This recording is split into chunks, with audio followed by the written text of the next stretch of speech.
मैं पैदा हुआ हूँ हिंदू धर्म में, लेकिन मैं मरूंगा नहीं हिंदू धर्म में। जैसे ही देखा कि एक अवर्ण व्यक्ति विवाह में आ गया है, इतना खराब से उनको लताड़ा, इतना अपमान किया। और इसीलिए मैं कहता हूं कि जो बोधिसत्व शब्द है वो दरअसल वैसे ही व्यक्तियों के लिए बना हुआ है। बोधिसत्व क्या होता है? महात्मा बुद्ध के बारे में कहते हैं कि जब उनको मोक्ष मिल गया, बुद्ध मानते थे कि जीते जी भी मोक्ष मिल सकता है। कहते हैं कि उनको मोक्ष मिल गया, और जब उनको मोक्ष मिल गया तो वो मुक्ति में जाके आनंद में रह सकते थे। पर उन्होंने कहा कि नहीं, इस समाज में, इस दुनिया में इतने लोग दुखी हैं, इतने लोग परेशान हैं। उनके अंदर बहुत करुणा थी। उनको लगता था कि जब तक दुनिया में एक भी व्यक्ति दुखी है, परेशान है, तब तक मैं अकेला मोक्ष लेकर क्या करूंगा। उन्होंने अपने मोक्ष को स्थगित कर दिया और कहा कि मैं लगातार प्रयास करूंगा कि मेरे साथ साथ सभी को मुक्ति मिले। और तब से बुद्धिज्म में कंसेप्ट आया कि जो व्यक्ति अपनी मुक्ति के लिए अर्ह है, एलिजिबल है, उसके बाद भी मुक्त नहीं होना चाहता, क्योंकि वो चाहता है कि मैं सबको मुक्त करके मुक्त होऊंगा, उसको बोधिसत्व कहते हैं।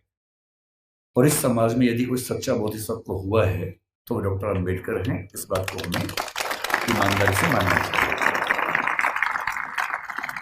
इतने बुरे अनुभवों से गुजरने के बाद इस व्यक्ति को गुस्सा क्यों नहीं आएगा? इस व्यक्ति के अंदर नफरत पैदा क्यों नहीं होगी? ऐसा ही हुआ था 1848 में ज्योतिराव फूले के साथ।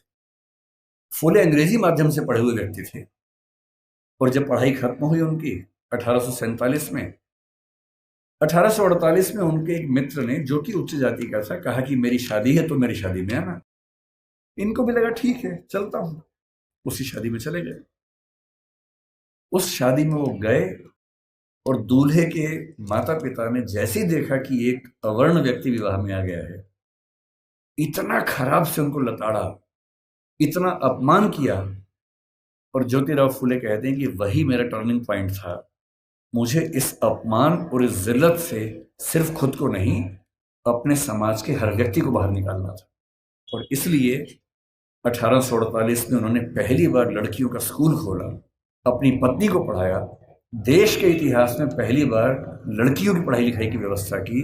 आज ये जो बच्चियां बैठी हैं, अगर फूले न होते तो आज आप घर के अंदर चौका कर रही होती, चूल्हा चौका कर रही होती, यहाँ ना बैठी होती। इसलिए जिन व्यक्तियों की वजह से हम अच्छा जीवन जी रहे हैं, उनके प्रति कृतज्ञ होना हमारा धर्म है, हमारी जिम्मेदारी बनती है। इतनी खराब परिस्थितियों के बाद जो व्यक्ति इतना आगे बढ़ा, उसने देश के लिए क्या क्या किया, हल्का सा अंदाजा ये भी आपको।